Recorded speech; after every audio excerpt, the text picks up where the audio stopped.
The most disturbing videos on the internet today. Let's dive in. Bobby! No, Bobby! Bobby!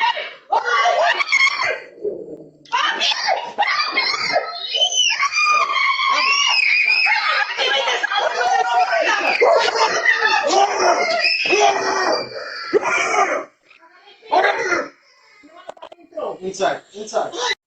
Bobby! No!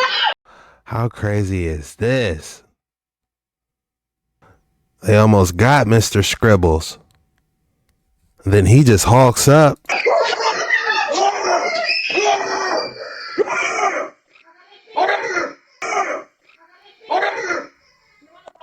Inside. Unbelievable. The dog and dad are the real MVPs of that last video. Please consider hitting that like and subscribe button because we do this every single day, and I'd love to see you tomorrow.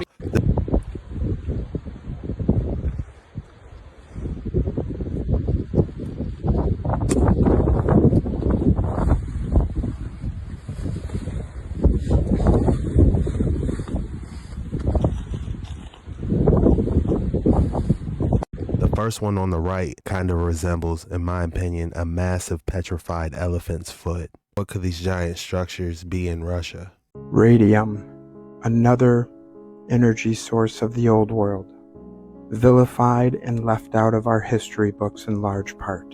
And if you pause to read some of these articles from the past, I think you'll know why it's left out. Do you want a small lump of fuel which will heat your home for thousands of years, requiring absolutely no attention or replenishing? That was once one of the biggest uses and benefits of radium. That is why all these old world cast iron stoves with no flues, but you can see clear as day radium written on them. It's because they weren't meant to be burned with wood. They were meant to be burned with radium. And you can see many articles and many uses in the past, from fertilizer, everything from cigarettes to the most important part, heating your home. And like that article said, for thousands of years, they were already using this source. It was just taken away and vilified, much like the Hindenburg false flag. You hear all about the radium girls, but yet they were using it in their butters, for foot warmers for the US mail service. Once the elites, the parasites, figured out just how powerful and unlimited of a source this was, even for health benefits, radium, another energy source. Don't believe everything you see in this video. This is strictly for entertainment purposes only. Do your own research. Now, who is the Radium Girls? We have a lot of people to thank for our current working conditions, but probably the most important are the Radium Girls. At the start of World War I, we started to discover that the pocket watches that had been so common were probably not very practical for soldiers. This led to the creation of the wrist watch. The leather strap held the clock piece in place on a wrist and made it a lot easier so that they weren't falling out of their pockets and breaking. But there was still one problem that the watch didn't solve. The faces were so dark that the soldiers could not see them when it was dark outside, but they didn't want it to be luminous enough that other soldiers from the opposing enemy could see the watches. This leads back to an element popularized by Pierre and Marie Curie back in the 1890s, and it was called radium. Marie Curie even called it the beautiful radium despite the fact that it burned her skin several times, and Pierre Curie was so scared of it he never wanted to be near it. Everyone thought that this magical element was super fine and totally okay to be around all the time. Fast forward to about 1917, and now we have women in factories using this paint called undark paint that was made of radium to color these watches. The factories felt that women's tender and delicate hands were perfect for a job like this. They made about 1.5 cents per watch face, which usually led to about $20 a week. This was high rolling in the early 1920s, and more money than any girl ever made doing any job, even a factory job. They had a very interesting technique for painting these watches, though. It was called the lip dip paint technique. This was often taught and practiced at the US Radium, which was the largest contributor of radium in the nation, in their factory in Orange, New Jersey. These young girls, some as young as 11, were really just trying to make money for their families. People called them ghost girls because of the weird glow that they would get on their body and clothes after working with radium all day long. But this didn't frighten people, it actually was kind of a status symbol, and girls would wear their best dresses to work just so they could flaunt their glow later on in dance halls. Eventually, though, they started experiencing strange and severe health issues. The first girl to get sick was Amelia or Molly Maggia. She started showing symptoms of a severe toothache in January of 1922. After going to a doctor suggested by the US Radium Company, he told her that she was fine, it was just a toothache, and then eventually she was diagnosed with rheumatoid arthritis. When she went to a dentist to get her teeth looked at, he found a rotting tooth and decided to pull it, and to his horror, when he pulled it, parts of her jaw came out with it and disintegrated into ash. Unfortunately, her fight with radium didn't last very long, and she died in September of 1922. But things just kept getting worse and worse. The girl's mysterious illnesses just kept showing up, and the deformities became more obvious. This eventually led to a lawsuit in 1925, and it took 2 years for them to get a lawyer. In part 2, I want to talk about that battle. We have a lot of people to thank for our current working condition. That is disturbing. This all stemmed from glow-in-the-dark wristwatches. I believe they have a movie about radium girls on Netflix. It makes you wonder why they were getting paid so much. This photo was from 1923, and these women would buy the dial that they painted. So a lot of them decided to opt back into the brush. And I know what you're thinking. Well, at that point, it's there before the corporation was forced to pay out. Each radium girl ended up getting $177,000 dials. This photo was from 1923, and these women were called the Radium Girls. Now, in the 1920s, these women worked at a factory for a company called the US Radium Corporation. Their job was to mix radium-infused paint and then paint the dials of watch faces and airplane dials. Now, a lot of these watches actually went to the military because the thing about radium paint is that it glows. So this allowed the soldiers to be able to check what time it was in darker conditions. Think of it as glow-in-the-dark paint, but using radium to get that glow. Not good. Well, in 1923, one of these women falls sick, and slowly all of her teeth start to fall out one by one until eventually she goes to the dentist, and as he's looking around her mouth, her jaw breaks off into his hands. Now I get it, this sounds like a playground myth, but this was the start of a side effect called radium jaw. The person's jaw would detach from the skull and then fall off. Now of course this shocks the other workers, but the company goes, no, it's fine, just go back to work, everything's okay. While these women would paint these dials, they were instructed to lip, dip, paint. The brushes that they used were made from camel fur, and after a few strokes, the brush would naturally start to fan out. So they were instructed to take the brush, put it in their mouth, and sharpen the tip with their tongue. Keep in mind, at the time, the company was telling these women, this was safe, it's all good, there's nothing to worry about. But the issue with radium is that its chemistry closely resembles calcium. So the body would then mistake the radium for calcium and start to pump it into all of the bone tissue throughout the body. Calcium strengthens bones, whereas radium completely destroys it. And since these women were sharpening their brushes with their mouths, a lot of that radium got absorbed in their teeth and jaws. Not good. Now, unfortunately, the first woman that fell ill did eventually pass away. And the very next year, 50 women from that factory fell sick, 12 of them passing away. At this point, the women start getting very concerned. But again, the company comes in and says, no, don't worry, it's all completely safe, you'll be fine. All of the coworkers that got sick, not related to this at all. Meanwhile, this is crazy. Nobody from the corporation actually handled the radium paint. And if they did, they would use tongs, masks, and lead screens. Well, the next year, the chief chemist ends up passing away, as well as several other female workers. And at this point, the dentists are the first to speak up. They start saying, a lot of your employees are coming in with awful dental health. Their teeth are falling out, we have to do operations, they've got ulcers, and the worst part, after every operation we do, none of the wounds heal, which then causes further infection, so something's going on here. So at this point, some medical investigations start up, and they start running these women through x-ray machines. But keep in mind, x-ray machines back then only filled these women up with more radiation, worsening their symptoms. It's oh my god, like in hindsight, it's so awful. But amongst some of the medical investigations, one of them was paid off by the company. And the goal here was to try and find something else they could pin all these side effects on, something other than their paint. So the company starts urging all medical staff to attribute the issues to syphilis. Now at the time, syphilis was a massive STI going around. And they figured with this being a group of women, they could push this smear campaign, basically putting all the blame on them and saying, look, all these health issues, it's them with syphilis. It's not kilowatt-hour paint. It was so brutal. Basically just gaslighting the hell out of these women. Well, a couple years go by and nothing ends up getting done. And all the company does is swaps out the brushes for glass pens. Now, when the women start using these glass pens with the idea that they're no longer going to start putting the brushes in their mouths and the pen will work fine. The issue is, as the women started to use these glass pens, they were so much slower. And these women were paid by the dial that they painted. So a lot of them decided to opt back into the brush. And I know what you're thinking. Well, at that point, it's their problem. No, because at this point,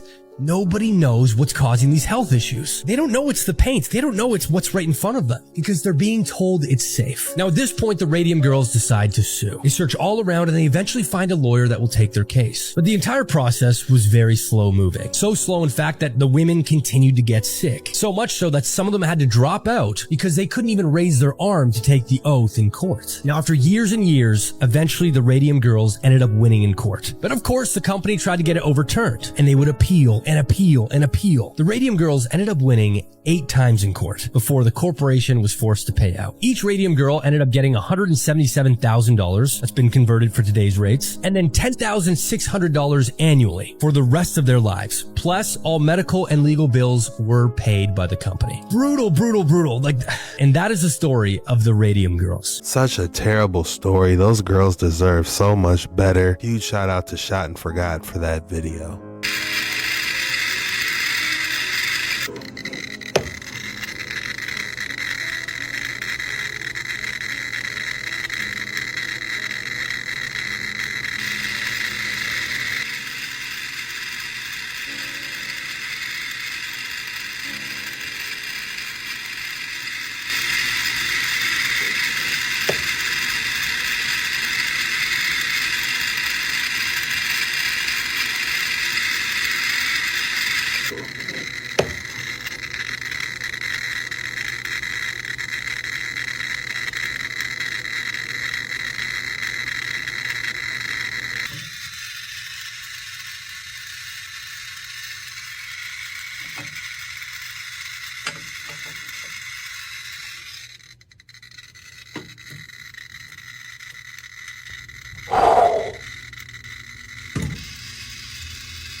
This thing is literally screaming. This was made by an actual Radium girl. Look at how this thing jumped to 60,000.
Radium, you, radium, you, radium, you, radium, I'm gonna dig it all.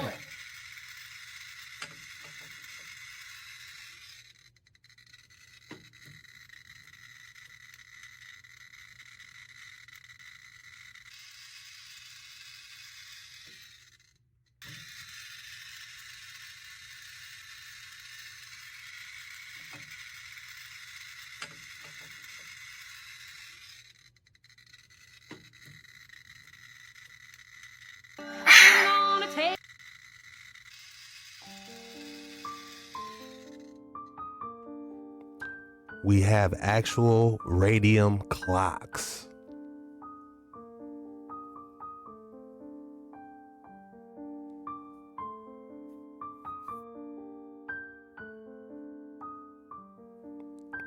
Unbelievable. Look how bright that last one was. They gotta keep that one in Tupperware.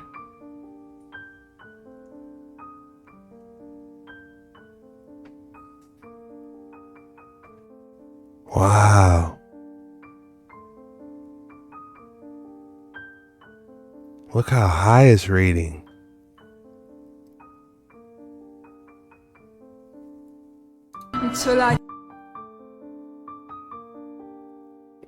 Oh, it's a plate. An orange plate. 2 more radium clocks found.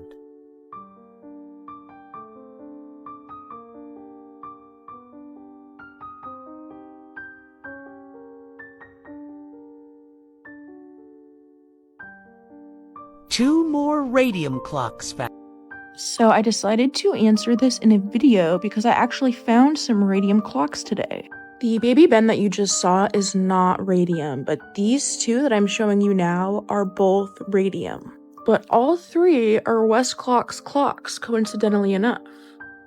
Glow-in-the-dark paint also glows under a UV, so this is why the only way to really be certain what's radium and what's not is to use a Geiger. And you will notice as soon as we place the Geiger next to that radium clock, it starts to spike immediately, and pretty quickly as well. This is the spicier of the two clocks, but even this is not actually that bad for most radium. For those who are unaware, the main concern with radium isn't even the radioactivity itself, but the contamination risk, as every single one of those little tiny glowing dots you see inside of that glass is not dust, but rather it's flecks of radium paint that have chipped off over time. Fever has done and got me down. Uranium fever is spreading all around. With a Geiger counter in my hand, I'm going out to stake me some government land. Uranium fever has done and got me down. Fever has done and got me down.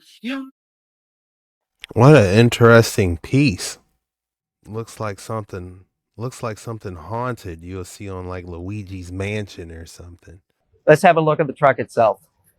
Here we have the large tires. These large tires are extremely expensive. We're talking about $60,000 US a piece, right? The truck itself is approximately $4 million, and it's a big investment, but it's hauling approximately 242 metric ton of material at one time. That's massive, right? This is a conventional diesel electric truck. That means that it uses a diesel engine with a generator mounted to the back of it, and it's creating AC power. It uses power. It's a big diesel engine and a large fuel tank, and that fuel tank's around 4,000 liters, 1,200 gallons, and a massive dump tray that can carry 240 metric ton of ore, dirt, anything you want to put into it. Let's have a look at the truck itself. Here we have the large tires. These large tires. That truck we just looked at said they can handle 250 tons in today's technology. This bell to my left is over 200 tons. And according to Wikipedia, this bell was made in the 1600s. So how exactly did they move this bell?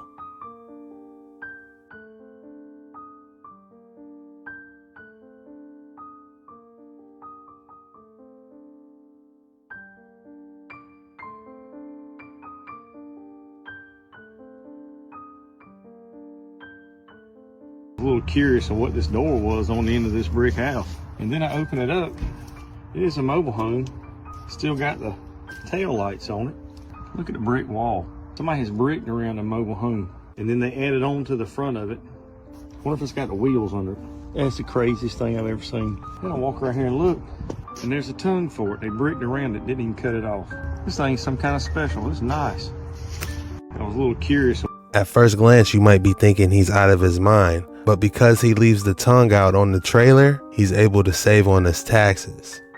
Yeah, it looks grungy, but it's efficient.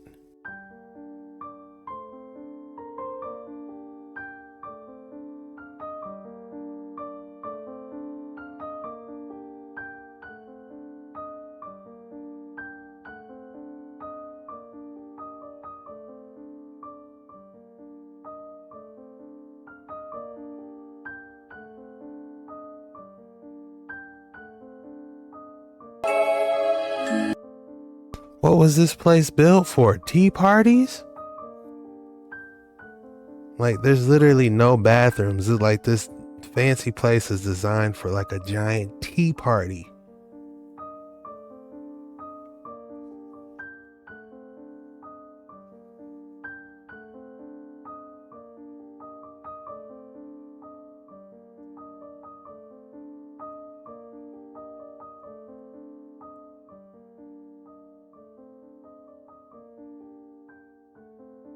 Call me crazy, but is that a fossilized pineapple slice in the eye socket? If you made it this far, please consider hitting that like and subscribe button because we do this every single day, and I'd love to see you tomorrow. This was the most disturbing videos on the internet today.